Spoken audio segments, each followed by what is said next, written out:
श्री राम की कथा। अयोध्या सरयू नदी के किनारे बसी एक पवित्र नगरी, जहां त्रेतायुग में भगवान विष्णु के 7वें अवतार श्री राम का जन्म हुआ। वे राजा दशरथ और रानी कौशल्या के पुत्र थे और उनके 3 भाई लक्ष्मण, भरत और शत्रुघ्न थे। श्री राम का जन्म केवल एक राजकुमार के रूप में नहीं, बल्कि धर्म और मर्यादा की स्थापना के लिए हुआ था।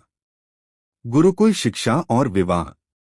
राम और उनके भाई महर्षि वशिष्ठ के आश्रम में शिक्षा प्राप्त कर वीर, ज्ञानी और धर्मपरायण बने।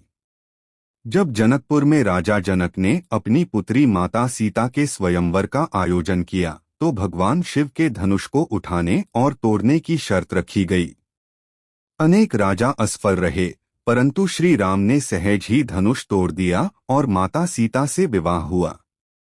वनवास और कठिन परीक्षा। राजा दशरथ ने श्री राम को अयोध्या का युवराज घोषित किया, लेकिन महारानी कैकेयी की एक मांग ने सब कुछ बदल दिया। उन्होंने राजा दशरथ से उनके दिए गए वचन के अनुसार राम को 14 वर्षों के वनवास पर भेजने का आग्रह किया। मर्यादा पुरुषोत्तम श्री राम ने बिना किसी संकोच के पिता की आज्ञा मानी और माता सीता व भ्राता लक्ष्मण के साथ वन चले गए। वन में रहते हुए उन्होंने ऋषिमुनियों की सहायता की, राक्षसों का संहार किया और धर्म की रक्षा की।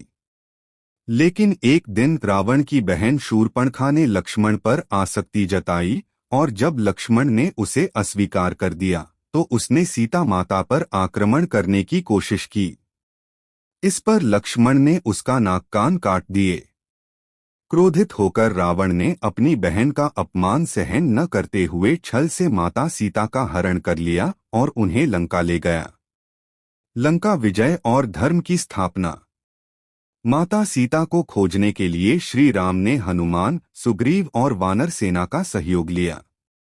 हनुमान जी लंका गए, माता सीता से भेंट की और लंका जलाकर वापस लौटे। श्री राम ने वारों और ऋक्षराज जामवंत की सेना संग राम सेतु का निर्माण कर समुद्र पार किया और लंका पर चढ़ाई कर दी। लंका के युद्ध में श्री राम और रावण आमने सामने आए। रावण के 10 सिरों को बार बार काटने के बावजूद वह पुनः जीवित हो जाता था, लेकिन विभीषण के मार्गदर्शन से श्री राम ने रावण के नाभि में तीर मारकर उसका अंत कर दिया।